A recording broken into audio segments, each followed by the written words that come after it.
here who doesn't like Robert Pattinson? Speak now. Show yourself.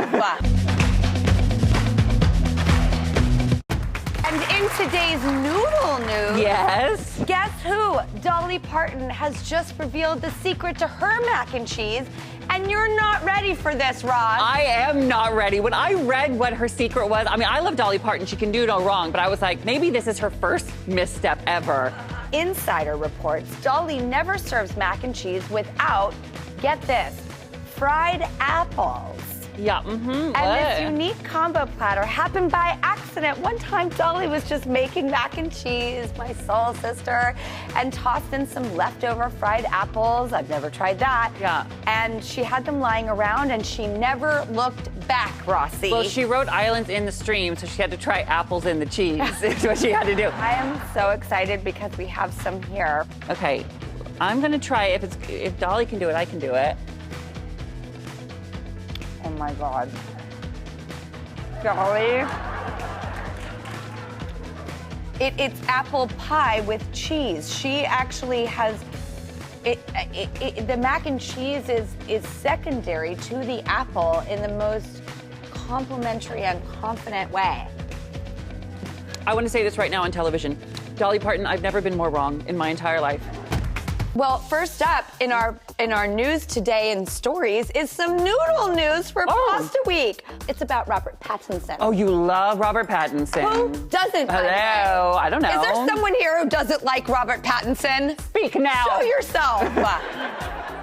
Well, either I scared you or it is true. He is beloved by all. And The Cut reports that the newest Batman has his very own pasta dream. He wants to create the first pasta you can hold in your hand. And he calls it pasta cusino. He already has run experiments. He sticks together a lump of penne with layers of sugar and cheese and coats it with cornflakes and then microwaves it. And he says it should be served on a bun like a hamburger. It hasn't come together yet, but Robert is serious. He even met with frozen food companies against the advice of his management. Oh dear, oh dear.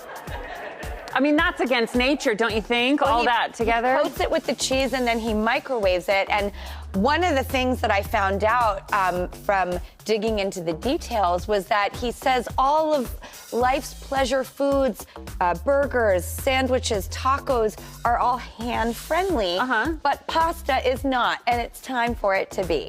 Okay, well, Next up, it's a story of the power of pancakes. The Washington Post reports that when Curtis Kimball's wife told him that he needed to make friends, he threw a pancake party. He posted flyers around his neighborhood in San Francisco saying, "My wife says I'm getting a little weird, so I'm making some pancakes." He set up griddles in his driveway and 100 people showed up hungry for pancakes and pals. And then he did it again for 300 people. wow. And he hopes the idea spreads. I know. I love a man whose brain works like this. Your wife is lonely, you make pancakes for the neighborhood, and it fixes it. This isn't what someone who thinks outside the box. A little bit of batter can make life a whole lot better. Batter up, as they say. Yep. All right, next up, we have a story about some incredible young people stepping up in their community. CBS News reports that there is an EMT shortage in America.